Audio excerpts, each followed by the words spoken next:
સુરત ખાતે હજીરા રોડ પર કામગીરી કરાવવા માટેની એકાએક માંગ ઉઠી છે। વિગતો સુરતથી સામે આવી છે, જ્યાં રોડ રસ્તા સર્પાકાર વળાંક મામલો પ્રકાશમાં આવ્યો હતો। ત્યારે હાલ હજીરા રોડ ઉપર કામગીરી કરવા માટેની માંગ ઉઠી છે। સ્થાનિકો દ્વારા ફરિયાદ કરવામાં આવી છે, પરંતુ કોઈ પણ પ્રકારનું સમસ્યાનું નિરાકરણ હજુ સુધી નથી આવ્યું। ત્યારે એસએમસી NHAI વચ્ચે સંકલનનો અભાવ જોવા મળી રહ્યો છે।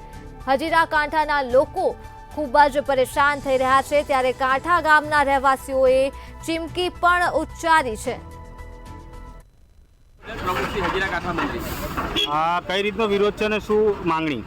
સાહેબ, અમારા જે નેશનલ હાઈવે જે છે એ સુરત હજીરાથી ઢુલિયાનો નેશનલ હાઈવે સરકાર દ્વારા બનાવવામાં આવ્યો છે। પરંતુ સાહેબ, અમારે દુઃખ સાથે કહેવું પડે છે કે સરકારી અધિકારી અને અમારા વહીવટી અધિકારી તેમજ રાજકીય નેતાઓની અડઆવડતના કારણે આજે સમગ્ર હજીરા વિસ્તારને આ રોડના ખાડાને બાંધમાં લીધું છે અને એના વિરોધ માટે આજે અમે હજીરા કાંઠા વિસ્તારમાં અહીંયા આગળ બેનર લઈને વિરોધ પ્રદર્શન કરી રહ્યા છીએ।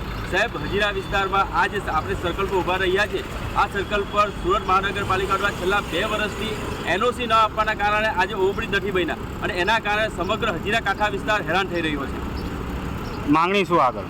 જો સુરત મહાનગરપાલિકા દ્વારા ટૂંક સમયમાં NOC આપવામાં ન આવશે અને અમારા રોડનું શોર્ટ ટાઈમમાં બાંધકામ ચાલુ ન થશે તો અમે ઉગ્ર આંદોલન છેડીશું અને જરૂર પડશે તો અમે રસ્તા રોકો આંદોલન પણ કરીશું।